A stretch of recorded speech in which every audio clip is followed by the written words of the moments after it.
This is garden sage now. Actually, this is Greek sage.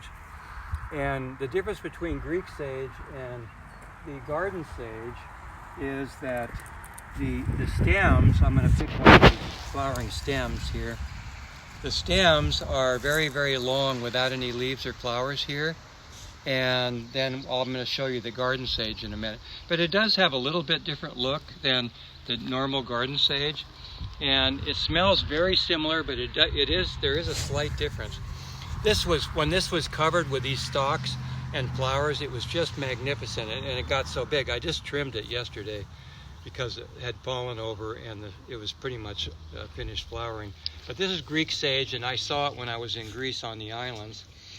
And next, let's go over and look at the Salvia officinalis, which has been growing here for, I think, 4.5 years. They tend to be short-lived, and so this is common garden sage, Salvia officinalis. I always have to have some sage because sage is the very, very best remedy for sore throats. And if you make a tea infusion from garden sage and drink it along with, say, some thyme and oregano, I mean, these the Mediterranean herbs are so incredible as healers. And so this one has kind of died back a bit here, but it's still coming. This is 4 years later. I think it's spread and part of the crown was still alive, but you can see that a big part of it died there. But it's still going, and you just have to plant more of them because they only last sometimes for 3 or 4 years. But wow, sage, I could not be without sage. And you can even take a leaf like this, and you can just take a piece and suck on it like that, and for sore throats. So I carry a leaf around with me. It's also highly antibacterial. So while it's kind of knocking back the soreness of your sore throat, it's also retarding Staph aureus growth and so forth. So there is research on that. So you've got to have sage in your garden I think any herbalist would have, well, if you're a Chinese herbalist or Ayurvedic herbalist, maybe you wouldn't have all these wonderful Mediterranean herbs, but I certainly love having them. And again, you can see the lemon balm is just volunteering everywhere here. So let's move on around. Here's a rosemary. I've got a number of rosemaries. There's an upright form, and there's also a prostate form that grows, prostrate form, not prostate form. There's a prostrate form that creeps and goes over walls and so forth. This is an upright form. There are different chemovars of rosemary. And now, I don't know if you know, but rosemary is now Salvia rosmarinus. It's no longer in the genus Rosmarinus. So it was put into the genus for sage, Salvia. And this one, I was kind of falling over. It produced long ones and it fell over. So I'm trying to make a standard out of it here. It's got some oxalis growing around the bottom, I see, but it's also sprouting here. I'm going to probably trim that away and just try to make an upright form out of it. But this chemovar has a lot of camphor in it, and camphor is very good for the nervous system, for exhilarating the nervous system, reducing pain and so forth. So this one I use in baths. You can make a strong tea. You can make hydrosols and use it as a spray. And it does have a very uplifting kind of feeling to it. So I love this upright form, but I also have the prostrate form over here. Let's actually just look at it for a minute. Here's the prostrate form. I've got several of these. And boy, when they're blooming, they're just magnificent. So this one smells a little different. This one smells quite a bit different than the upright one. The upright one is smells a lot more of camphor. And this one has cineol in it, so this has maybe some different effects. But the upright one I like for calming or invigorating, and nervous system effects. And we've got so much lavender in here. The lavenders. I've got about 10 different species or cultivars of lavender, a number of different species. Here's a beauty right here. just in full bloom, and the bees are working it like crazy. Just so wonderful to have lavender. And actually, we might as well talk about lavender as long as we're right here. Well, actually, let's go around to the back because this is kind of sunny here. I don't want to spend too much time in the sun. Here's some achillea, or yarrow, which has got this yellow color to it. People often ask, well, is the purple one medicinal? Is the yellow one medicinal? Yeah, I mean, it smells the same, it tastes the same as the wild yarrow. I actually prefer the wild yarrow, and I think it has more of the active compounds than the cultivars, personally. Here's some feverfew. It isn't blooming yet, so it's not very showy.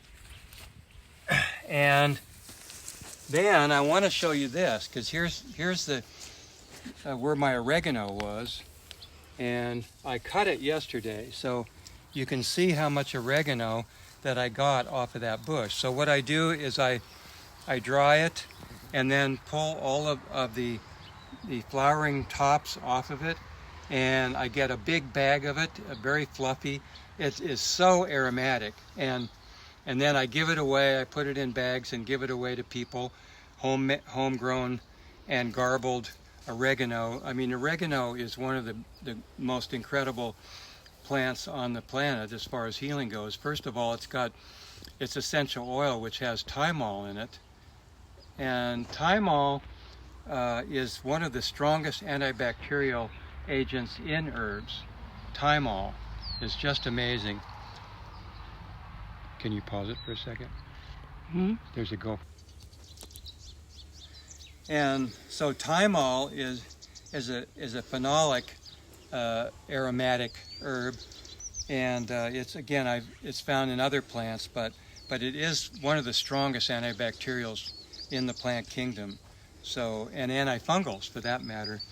So you can make hydrosols and as an air freshener, as a disinfectant on surfaces. You can certainly distill it. We distill it and get oil out of it. But what I really like is just drying it carefully, spreading it out and drying it, and then pulling all the flowers off, storing it, giving it away. I put literally, if I make a dal soup, for instance, or ratatouille in the summer, vegetable stew, or of course spaghetti sauce, I just put a whole handful in there and stir it in, and it is so delicious to have fresh, dried, homemade or homegrown oregano, certainly. And not only that, but oregano is amazing because you can see the little shoots already starting on there. Literally, this is going to be up to here in probably 2 or 3 weeks. It'll be already starting to regenerate, and in a month it's going to be already, almost completely regenerated, or 6 weeks at most. And so you could literally get 3 cuttings out of oregano bush in 1 year. And how much oregano can you use? And they also do self-seed as well. So let's go on to, here's some more Mediterraneans. Here's the catnip, because we're in the shade now. I like it in the shade. Here's the catnip. It isn't blooming yet, but catnip is a really interesting plant, as you know, has psychogenic properties for cats anyway. And I'm wondering, it's got some mottling on the leaf here. May need some more minerals. I'm not sure why that's happening, but it's still, although it looks very vigorous. So catnip, I use it as a calming tea for children, is classic for that. And otherwise, I don't use a whole lot. I just love growing it because I like the smell of it. And then here we have a closely related plant to oregano, and this is marjoram. So the marjoram, you can see, does look a little different. It has a decidedly different aroma, but you can still smell the relationship to oregano. It has kind of a vaguely oregano scent, but it's a little sweeter. And so this is also used for cooking and also used as teas for preventing bacterial infections or colds and flus or whatever. A lot of these herbs are used similarly. And then here is the Zamora over here. This looks a little different still, doesn't it? The leaves are broader. It smells a little bit different. You can see the flowers there. This is also from the Greek islands, and it smells very similar to oregano. So I'm pretty sure it can be used similarly to oregano. I grew it this year for the first time, so it's still developing. And then let's go on to thyme. I'll come out here. And so I've got about 7 or 8 different species of Thymus vulgaris, and different other ones. The thyme is in full bloom right now. The bees love it, of course. And I've got more over here, and there's another thyme over there. And also, yes, it's just so beautiful. And it's sandwiched in here between the oregano and the lemon balm, which the lemon balm has gotten out of control here too. It probably took over some spots from the thyme. I wouldn't be surprised. And I have more thymes out in other beds. But thyme is another herb that is essential as a medicinal herb in your medicine garden or your Mediterranean garden. And thyme is a little harsher, the oil, than oregano oil. It also contains a lot of thymol or carvacrol. Carvacrol is the isomer of thymol, but it has the same very potent antifungal, antibacterial effects. But thyme actually doesn't have as much of the active compounds often as oregano, and it's harsher. The oil is harsher, so I don't use it as much. However, where it's really famous is to cut it and use it, dry it if you want, and use it as a tea for upper respiratory tract conditions. So any kind of cold or flu, bronchitis, any sore throats, anything, thyme is absolute classic tea infusion for upper respiratory tract infections to prevent. If you've got a viral infection, it can help prevent it going into a bacterial infection. And you can also mix other herbs with it. Makes a really great combination is lemon balm and thyme, because the lemon balm has a nice lemony flavor. Remember that all of these mints, these are all in the mint family, especially the lemon balm, has a lot of phenolics in it. So the phenolics that are in lemon balm are like rosmarinic acid. And rosmarinic acid, by the way, spearmint is the highest mint in rosmarinic acid. Lately there have been a lot of research studies showing that rosmarinic acid is one of the most potent antioxidants, anti-inflammatories in the herbal kingdom. So keep in mind that if you make a tea infusion of lemon balm, and I'm kind of going on to lemon balm here, if you make a tea infusion of lemon balm, and it's so easy to grow, I could take you out into my field and you could see giant bushes of it because it spreads, and it's getting ready to flower here pretty soon. Lemon balm, you can just take some of the tops here, and you can make a tea infusion and drink it just as a calming herb. Especially it's safe for children, for calming, for teething. It's just used worldwide, really. And so you get the oil out. It doesn't have a lot of oil. It's very low in essential oil, but you can make hydrosols and you can spray it, and it does have a nice lemony scent. Now the other more useful side of lemon balm is when you actually boil the plant down. So you take the shoots and you start simmering in a pot of water, and you start simmering. You don't, the essential oil is going to go off. You don't care about that. So it's going to concentrate all of these phenolic compounds like rosmarinic acid. It's going to concentrate that in there. And research studies show that lemon balm has a very strong anti-herpetic effect. So you can boil it down, boil it way down until it's really thick and it starts turning dark. And this is incredibly potent as an antiviral, both internally and externally.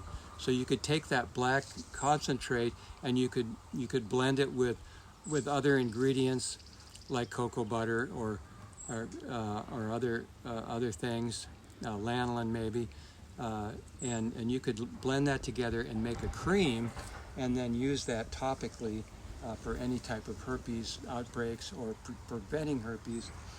Very, very potent. And internally, you can make a tincture. I would concentrate it way down, boil it way down, and so what you do is you boil it way down, filter it out, simmer it down until it's really, really thick and starting to turn very dark and thick. And then you add 25% ethanol, which would be like a 50 proof vodka or something, or if you can get 180 proof, or sorry, is it 190 proof? If you can get 190 proof, 95% ethanol, organic, then all you need is 25% ethanol in there to preserve it. Then you can take it by, say, a quarter teaspoon and mix it in a little water, and then just drink that. Powerful antiviral and antioxidant. And you can even make a powder out of it, again, as I explain in my book. So let's go over here a little bit. We've got more lavender. We've got the Spanish lavender over here, which has a different scent than, this is the Spanish lavender back here. It's got these little ears on the top. This one has a different scent. I like it though. I make teas out of it and just love the scent. It has a calming effect. Here is kind of this isn't exactly, this over here with the long, very long, narrow spikes, that is the classic English lavender. It's just starting to come into bloom now. So this is more like a Thumbelina lavender.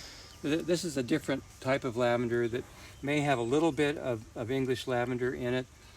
But wow, what a scent. And I usually carry it behind my ear all the time so I get the aroma. I love the aroma of it. And when you use it therapeutically, what you want to do is really crush it like this, bruise it, and then